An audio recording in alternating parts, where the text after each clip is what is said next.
This is Daniel Vrangsinn from Musikkavisen PULS. Today we have a very special guest for you. Nikan of Confessed has an amazing story to share with us. So first of all, Nikan, really good to have you here. Thank you, man. Thanks for having me. Thank you. Could you tell me a little bit about Confess, the music, the members of the band, and what you are about? Yes, of course. We started in 2010 in Tehran, Iran, and released. So far, we released 2 studio albums and a bunch of single tracks, like non-album single tracks during 2012 to 14, and then an EP album. And after this second album, because of the things that happened to the band that we will discuss later, I came to Norway, and it's another story that we'll talk later. But right now, the band members are Roger on drums, Stefan on guitar, Edward on bass, and Arash, which is my like old friend, and we've been like he been also a part of the band since the like early days. He's also here with me, and he is a sampler and DJ in the band. Awesome. So you have a bunch of Norwegians with you now. Oh yeah, now we are kind of the band is is overthrown with Norwegians because somehow 3 Norwegians, 2 Iranians, but I mean the best guys ever. I mean, I'm so happy to be able to take this journey with them, of course. Awesome, man. Yeah, thank you. So what are the inspirations for the band Confess? Mostly since the beginning, it was I mean, my idea of metal always been this protesting kind of art. So, and because of my my personality and attitude and things that I have to say, I found metal music very I found it a perfect outlet to use it. So for me, it's always been like uh, the political and social issues around the world. It always been something that could inspire me to talk about that and write music. And also my personal issues, you know, like daily issues that every person must have, you know, in his life. So so the name of Confess is basically is going hand in hand with the word protest, because the day that I choose this name for the band was that when you confess to something, you're basically telling the truth about something that you know. And then the truth that I know about this world is that it's a very messed up place. So it's kind of the meaning is in the title, it is in the name of the band. So that's the main inspiration for me. Oh, that's awesome. That's quite deep, actually. Yeah, thank you, man. Yeah. So there is a thing I'm really wondering about, and that is how. Could you tell me a little bit about Iran and the metal community Yeah. there, and also how it is to be Yeah. a metal musician in Iran? Yeah. Metal scene in Iran is I can say it's very active, but it's underground. There's not an actual scene. We do not have festivals. There's no record store that sells metal music. There is a record store, but record stores, but it's all about classical music, pop music, traditional music, folk music, and those type of things. Also from like artists from Western countries, but um, and even some kind of like progressive rock is like Pink Floyd, and those type of bands are like they're legit.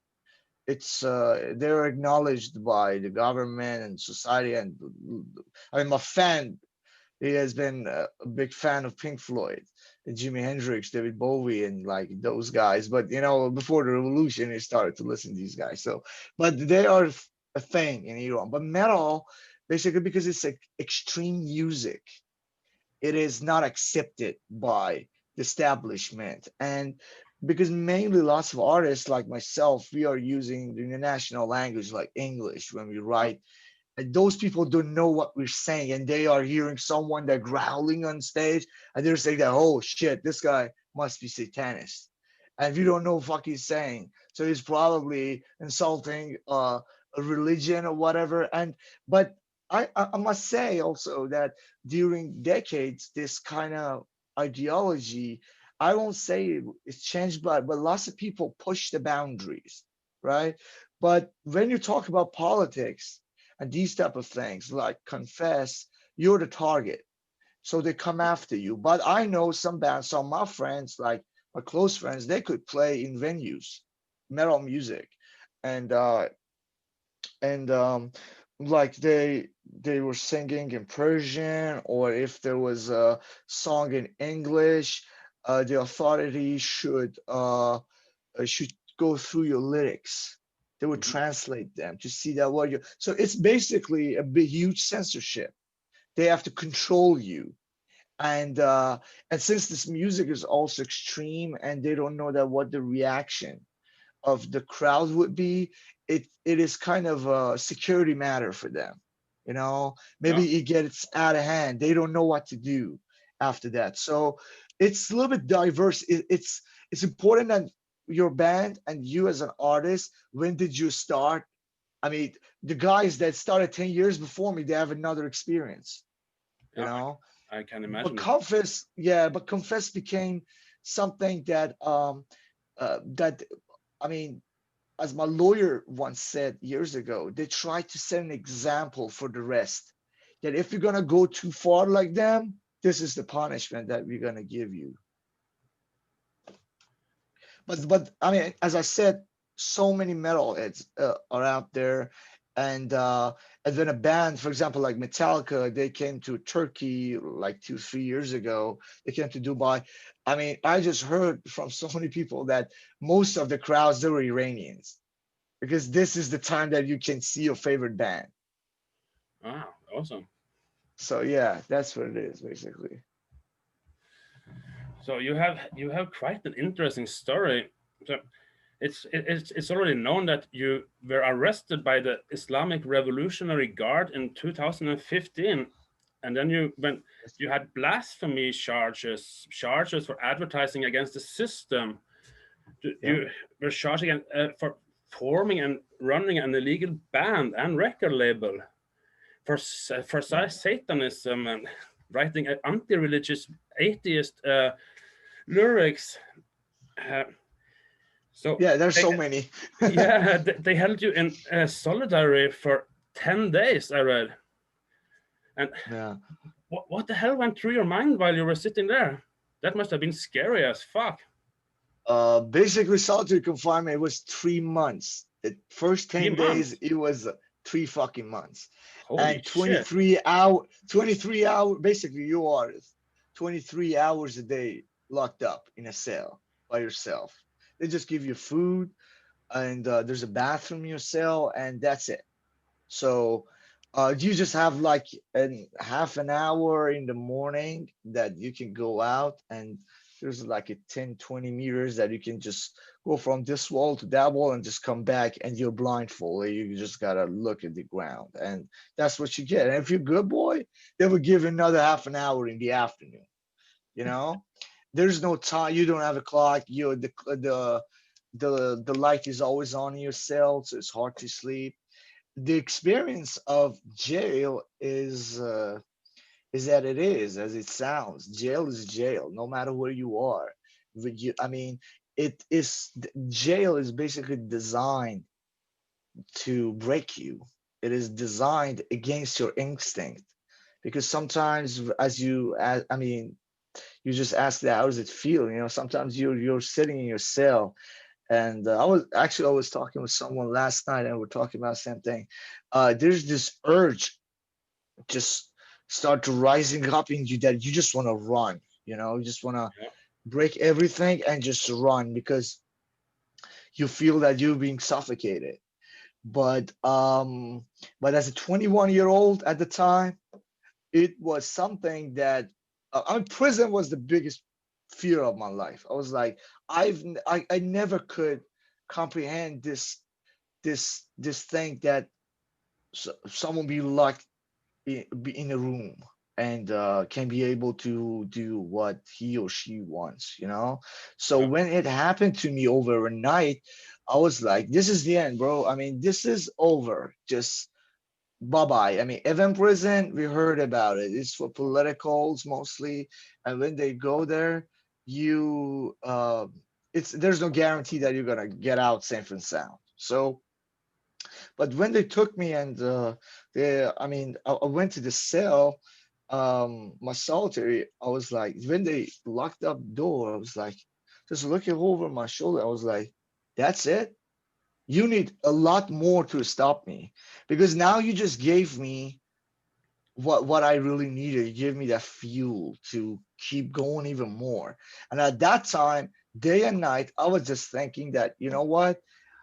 If I get out of here one day, I will start fresh, new band, new name, no picture, anything. Because this is the only thing that I know in my life. Without music, I'm just like just gotta just I this is the only thing that I just want to do. So interrogations, everything like threatening you. We never been. I mean, I just read somewhere that they said that they were tortured. No, there wasn't. I'm just telling the truth. No torture physically, but mentally, yeah. They're like, you got to answer to this question. If you don't answer to that question the way they want, they will threaten you with, okay, then we're gonna go arrest your girlfriend. Oh, that's sick. Then yeah, they were like, yeah. I mean, if you do not cooperate, we will arrest your sister, and then we'll ask her. And I was like, okay, man, just give me whatever you want. So this is what it is. And then when after 3 months, when they sent us to public sector of the prison, Mhm. that was fucking prison. We just got into the prison. Like I had the second degree murder cellie with me, and mostly at the place that you are, there are either because we weren't the only ones. We were just like one and two persons among so many, a generation of like bright people in there that they are against the system, and authors, journalists, photographer, filmmakers, musicians, I mean poets, every kind of artist people that you can imagine. And among us, they put like heavy hitters to kind of control and hear that what we're saying and talking about. So it was a pretty um I would say bad experience, but it taught me a lot of things. Yeah, I can fucking Like imagine. I could understand that. I mean, in the millions of years, I've never could understood that how important this is until they told me that, you know, what you're doing, the music you're making is so special. Like once I was talking with Alisa from Arch Enemy, and she was telling me that your music must have been so special that it kind of scared them to come after you. And I didn't know. I was like, okay, I'm just, I never thought that I'm gonna be heard by the government. And when they arrest you for something, it's like they give you a fucking Grammy, you know? So you're like, yeah, man, I reached that level that they just came for me. But I wish that no nobody get a Grammy like this. I Yeah. have to say, your determination and stubbornness, it's really inspiring, man. And that just it seems like you were able to gather strength from this experience. Really, Thank really you. awesome, man. So, Thank you. Thank you so much. so I heard that after this, that you were banned from you were banned from leaving the country, but then you got yourself smuggled into Turkey. Yeah, yeah. How was that journey? Um, they took my passport, so I Yeah. was banned from traveling outside. And at that time I was a student at university. So um they fired me off from university, and so basically they took everything that I had before. So they kind of pushed me in a corner, and I was bailed out for $40,000. So, and I was waiting for my trial. And then after they gave me 6 years and I asked for appeal, my family, especially my mom, she was like, um, you must go. And because I rather that you be like far away, but not in prison. And and also I didn't want to go to prison again, because I was like, if I go to prison for another 6 years, then I come back and then I'm totally faded, you know. Yeah. So, and I'm like 23 years old, so then I'm gonna come back and I'm gonna be like 30 or something, and then I just weighed my options. I was like, I just gotta go. But like going into another country, being smuggled, it was something that I just heard at the time. I was just heard of. I was like, how is this even possible? How dangerous can it be?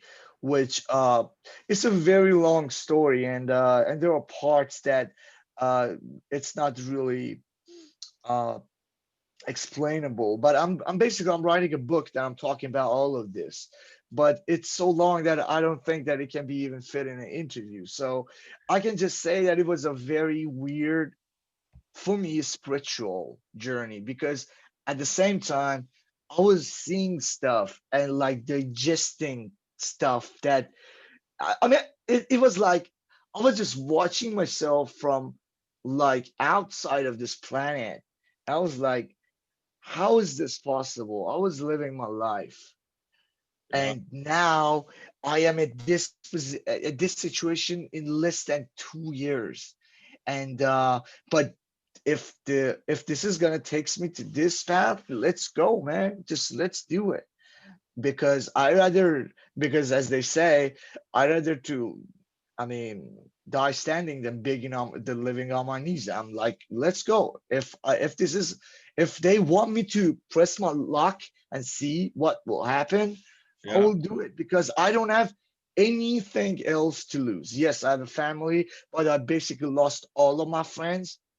Most of them turned their back on me because they were so fucking scared that now it's gonna come. Now they're gonna come after them.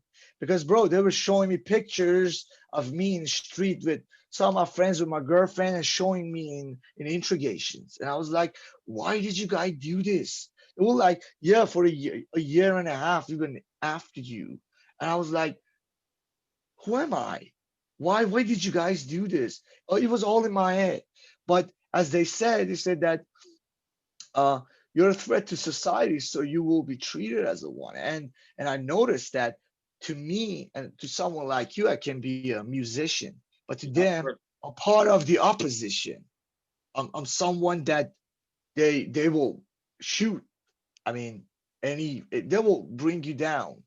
And So, by the way, I just ended up in Turkey, and since I didn't have a passport, I was asking for asylum just to be able to like settle down in a country that I mean, Turkey is not safe either for someone like me, because also they have a very problem with lots of problems with like freedom of expression and stuff like Yeah. them in their own country.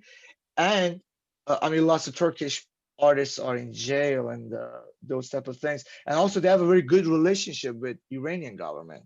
So every once in a while, you hear that they handed over the journalists that asked for asylum, and they are waiting for the time to see that which country they can go to. They were handing them over to Iranian government.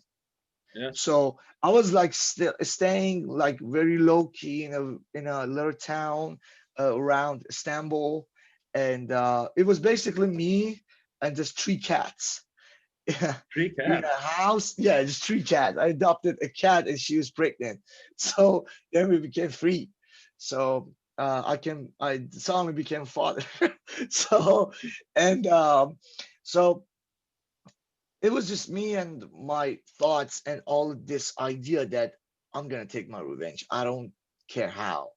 I'm just gonna do it, because during the time that I was waiting for my trial, I wrote something like 20 songs, and I understand. and and it was like I was just totally inspired by this anger and this kind of feeling that just I'm just waiting for my turn. I'm just waiting for my time just to speak, just to speak. And so I just started to recording music. My family and like one or two of my friends, they brought me my instruments every time that they came visiting me from Yeah. Iran. So my sister brought me my two guitars, the other friend brought my laptop, you know, so everyone just brought me something. So I started to like make a home studio in my house. I started recording and writing lyrics and but I mean total isolation. I was just totally alone by myself. Turkish people, they cannot at least at the place that I was, they couldn't speak English, I couldn't speak Turkish. And so I remember that for 7 months it was just me. I barely even were getting out of the house in a week. So every once in a week, I went going outside, buying everything that I need, and staying home and just like living by myself, thinking and all that, and just working on the music, recording the music, and waiting for a day that I can be able to release it and tell people about how I feel.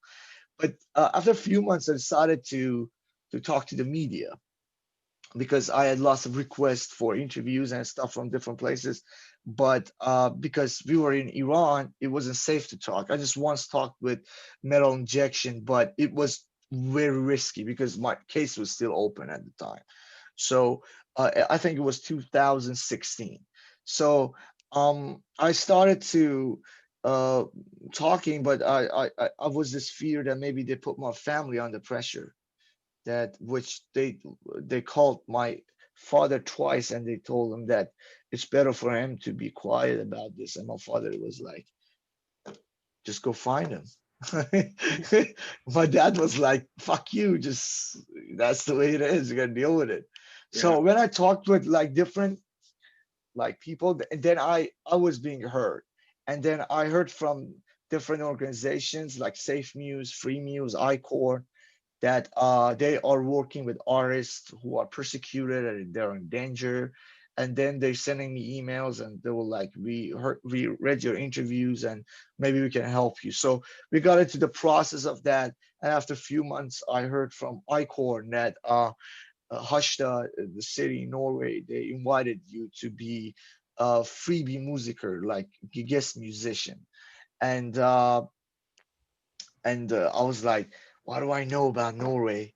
I know Scandinavia is cold, but they have black metal, mayhem, like all these Demo and like lots of great black metal bands are from Norway. So people know what metal is. So it's my music, maybe for once will be welcome.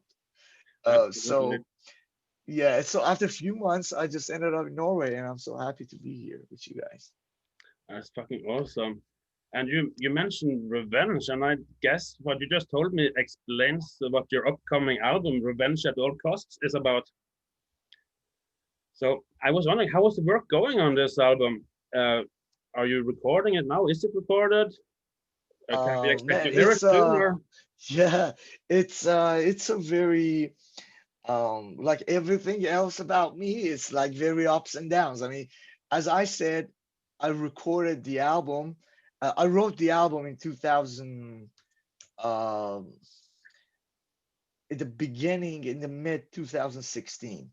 Mhm. Then started recording in 2017.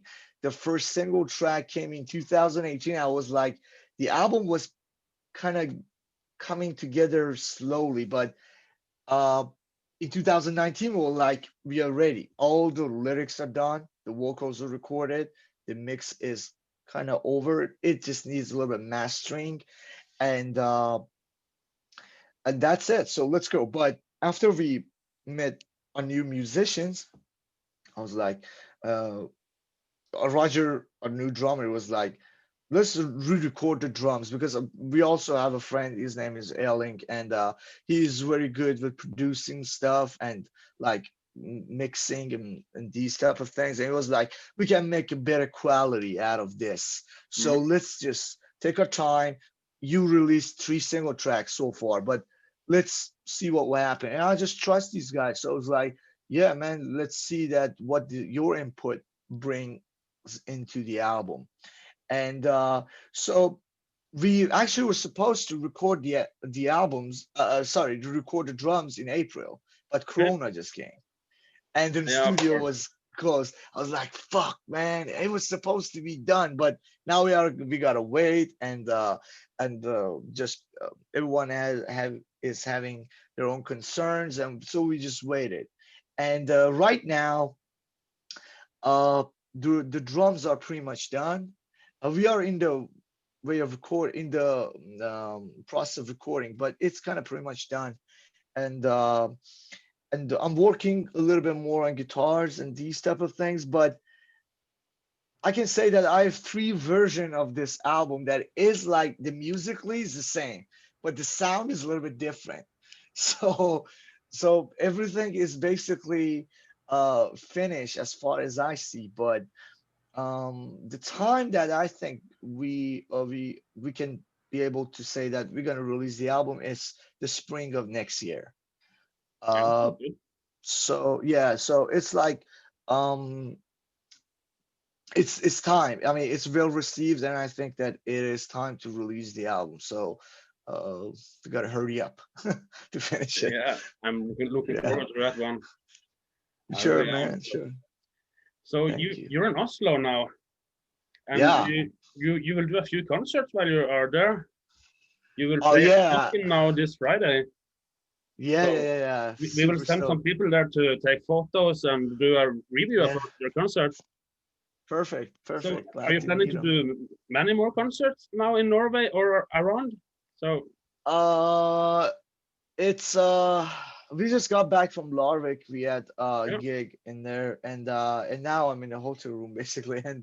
And tomorrow night, we're gonna, as you said, play in Rock In that we really were looking forward to it because, well, like, since we are coming, so because we are like, the band is based on north of Norway, and among all of this crazy stuff that is happening, like Corona, well, like, since we're in Oslo, we gotta do something. So I got in touch with our friends in Rockin, and I was talking with them. I was like, which dates are available and all that. So at the end, we saw that, yeah, I mean, we can play in 23rd. So why not? We have a gig 22nd in Larvik and then 23rd. So we booked the show, and it's gonna happening tomorrow night at the Rockin pub, and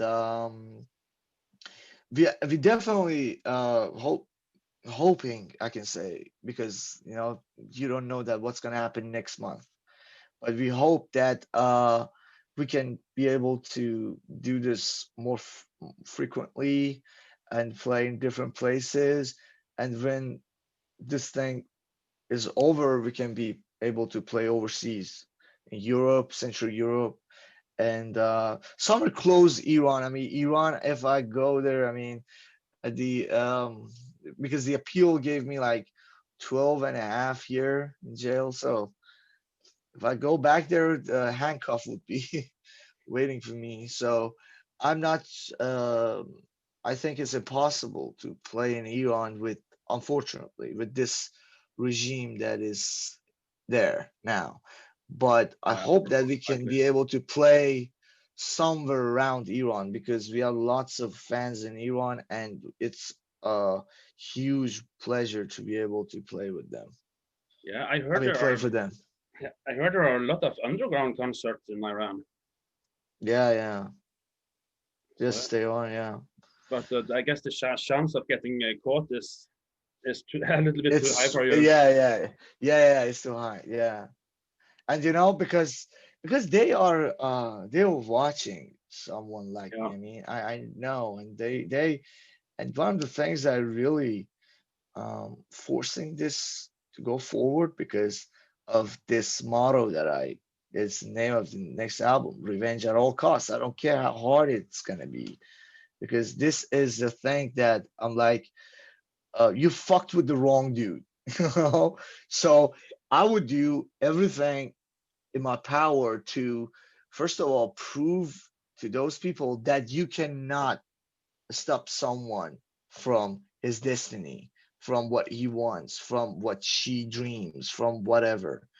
And by proving this fact, I hope that they would stop treating artists like the way they did to me. It's um it because somebody gotta stand up and speak up, and you gotta pay the price. And I'm still paying the price. I mean, I cannot see my family. I haven't seen my family for almost 2.5 years, two and a half years. That's And rough.